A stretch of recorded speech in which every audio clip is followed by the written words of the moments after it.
Next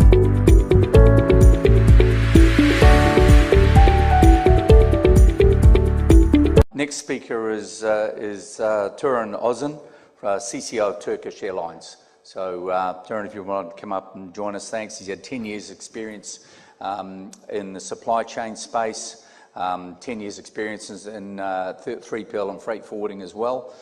And he's pretty much been all the way around the world in his profession. Was the head of SEVA here for a while and a number of other global roles. So I've asked him to give us a bit of a presentation of what's going on in the world that he sees, what's happening around what part Turkish Airlines is playing and what's happening. Big country, just up the road there, at the other end of the Gulf, so I'm sure he's got lots to tell us about. Thanks, Turan. Thank you. Cheers, mate.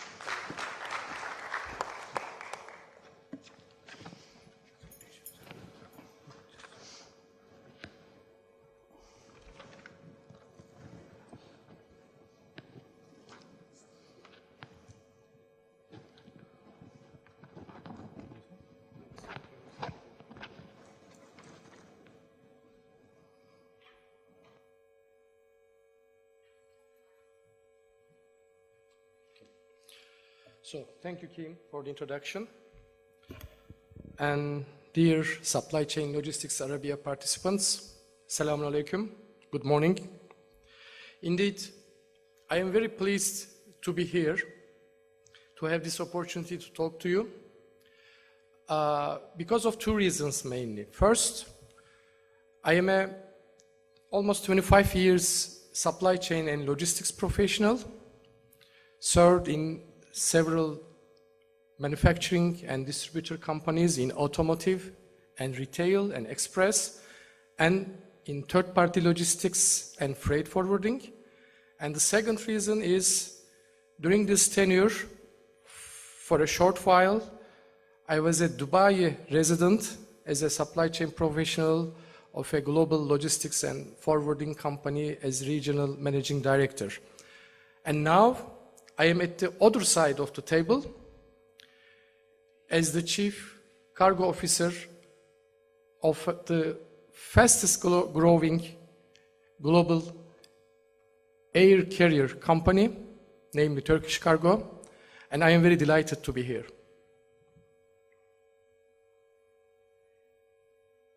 Can we see? The technology gods are frowning on us. All good?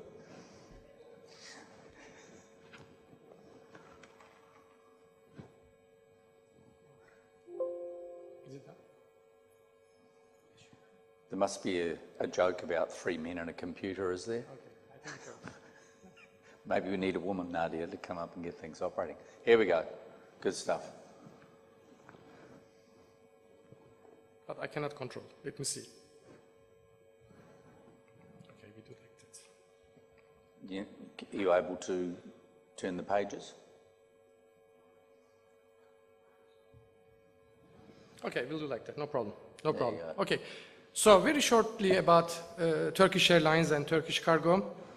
So established in 1933 and started to cargo business very quickly, but the real exposure of the company is in the last 15 years worldwide, both from the passenger side and air freight side. And I can say that by this year, Turkish Airlines carrying more than 1.1 million tons of cargo worldwide, claiming 3% of the global air cargo market. So what is unique about Turkish Airlines and Turkish Cargo, and how this uniqueness can help you create value for your supply chains? In fact, Turkish Airlines has the most extensive global network within the passenger and cargo operators. We are flying to 120 countries, more than 250 international destinations, and a total of 300 international destinations, and this makes Turkish Cargo and Turkish Airlines indeed one of the most extensive network owners. If you break down the destinations, you will see also a high exposure into the Middle East, flying to more than 34 destinations, and several in Africa, again, to 51 destinations. So these numbers makes Turkish Airlines and Turkish Cargo as its subsidiary as one of the best network owners worldwide. Just to give you some overview, these are the freighter wide-body routes of the company. So a total of 34 destinations with 112 flights per week. Indeed, I'm sure most of you are aware or just witnessed in cargo business, basically, there is a lower deck cargo in the industry, what is called belly cargo, and freighter cargo planes. So when you take on a plane, you will probably see they are loading into the lower deck the cargo parcels and coolies. So this is called lower deck.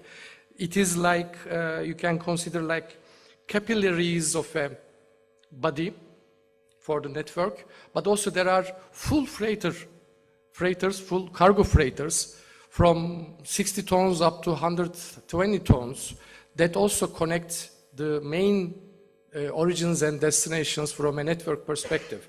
So basically here you are seeing the wide body frequencies, and in total you see narrow body and the freighter frequencies as well.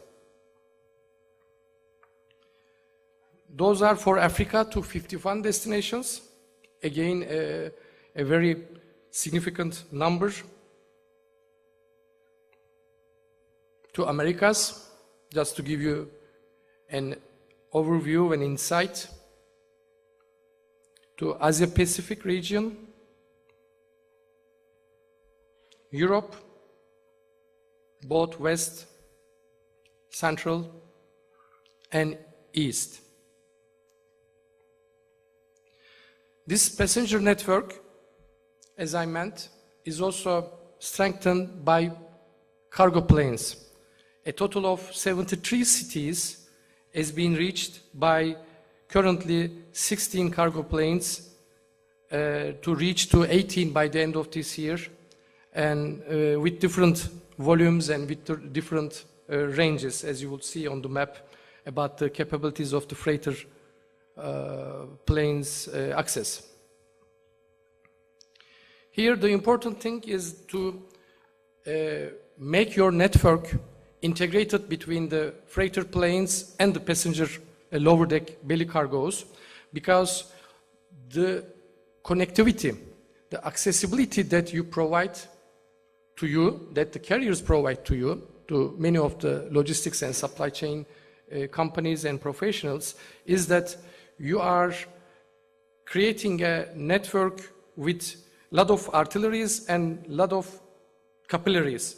And the way you connect them and the way you integrate them makes the network accessibility and network capacity to reach to a certain level where the expectations by the customers, expectations by the final cargo owners can be fully met. Here you can see some numbers related to freighter business of Turkish Cargo recently.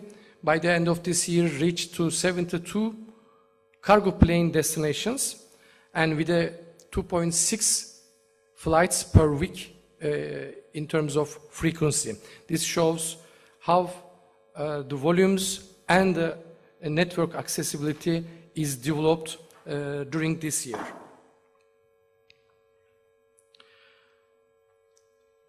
I would like to very shortly mention about the Istanbul new airport as well. It is currently under construction and planned to be operative by the end of October 2018. The first phase for the airport will be basically a 2 million ton cargo village. By 2023 it will be 3.5 million, and by 2020 3.5 million, and 2023 by 5.5 million. And Turkish cargo investment terminal and capacity investments are in line growing with this timeline to 1.2 million currently, to 2 million and 3.5 million.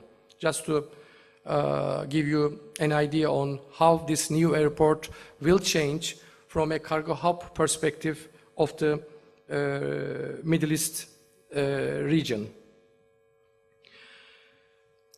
One of the main drivers behind the air global cargo market, here you would see some growth numbers for this year of the main trade lanes between Asia-Europe, Europe-Asia, Trans-Pacific to Middle East, North-South, Europe to Africa, and the other way. Just you will see many numbers to be quite high, some double-digit. Basically, one of the key drivers behind this for this year, I would say e-commerce. E-commerce is a key impact to the way the competition and the market evolves within the air carriers. It is growing in a very high level and expected to grow even further. And air carriers, Turkish Cargo and any other, definitely are aiming to have a good service and business of that by providing value to global e-retailers. Basically, in terms of priorities, in terms of visibility, in terms of standard services, or sometimes even low-cost deferred services, many air cargo carriers, and again Turkish Cargo within, are capable to provide this support to the growth of the e-commerce worldwide. In all these growth and expectations, the network accessibility and network connection provided by air carriers is critical. That's why we know that we have this unique advantage to many of the global retailers, manufacturers, and e-commerce market players, that we can make this difference. I can also say that when we consider UAE market from air cargo and freight perspective, this year Turkish Cargo became the third largest cargo carrier after the first two national flag carriers, eventually, to connect UAE to the world with its unique network capabilities. So I would like to thank you and waiting for your questions. I hope the time is okay. Yeah, okay, great. Anybody's got any questions? Well done. Good. Any questions? Comments? No? I guess I've got one of you, Turan. There's been some dynamic activity in the airline sector in this part of the world in recent times. And you guys regionally positioned. Are you seeing any changes in your demand flow from clients in relation to the Gulf over the last few months, or are things pretty much stable in terms of capacity versus demand, or have things changed at all? The market is relatively stable. From a global perspective, I can say that with the flourish of the e-commerce and several manufacturing volumes, especially in Far East and in Europe, usually the yields this year are increasing globally. So the cost is increasing, unfortunately, because the demand, mainly driven by e-commerce, is higher than the supply. However, the supply keeps up just a few years later with the additional capacity into the market. However, into the Middle East is a little bit more stagnant, I should say, maybe due to the regional market conditions. But Middle East, and in specific UAE, has always been a center of logistics, including to air cargo and air freight logistics as a hub, I should say, between east to west and north to south main trade lanes. Very similar to of what Istanbul is claiming. That's why I believe that the market in the long run will keep up. And as Turkish Cargo, we are determined to be in the, within the top service providers in this part of the world, because it is very important for the air cargo market. Thank you. Yeah, a couple of questions up the back. There we go. So who's got the, you've got it, sir. Yes. Hey, Duran, good to see you. Hey, Good mate. to see you too, Shailen. And my question is that, how do you see the growth going forward, with the turmoil in the shipping industry? Is it helping the airline cargo to grow? And worldwide, we keep hearing of stagnation. So how do you foresee growth in the Middle East and, European regions especially? Thank you. I mean, of course, I can now see a bit more from air cargo market perspective. I can say that at least for the last few years, the growth is relatively less than what it used to be. However, I think this is a temporary situation. The market, I believe, and the players are adapting themselves to a new environment where the growths at least are not matching to double digits, which used to be in the previous times, and the competition severes. But this is more healthy. In the long run, from a geographical perspective, and as far as I can see from the vision perspective, this part of the world, UAE and Middle East, and mainly Gulf and UAE, will continue to be the one of the key areas for global logistics and supply chain. This is very important. That's why we, from the Turkish Airlines perspective, give maximum importance, emphasize to our activities in Middle East in general, and Gulf, and in specific in UAE. Thank you. Thank you. One more question in the middle there. Yes, sir. Name, please. Hi, good morning. I'm Pierre. I'm working for Hermes Logistics, an IT company, and I wanted to know what are the main challenges or critical success factors that you have identified in order to supply the e-commerce business? Actually, thank you for the question. Very important part of the communication I wanted. First of all, the visibility. Similar to supply chain, as a part of the supply chain indeed, air cargo processes are quite fragmented.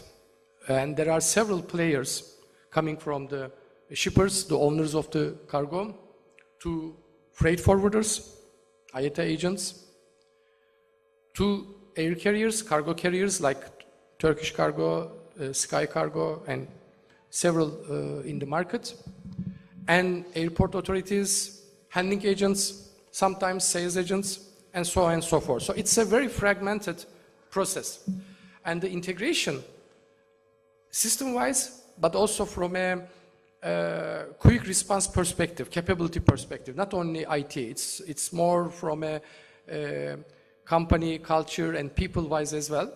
The integration is very important. When you don't have this integration well set, or at least well tuned, then the visibility to the owner of the cargo, the shipper, is limited, or again is fragmented. I believe this is the most important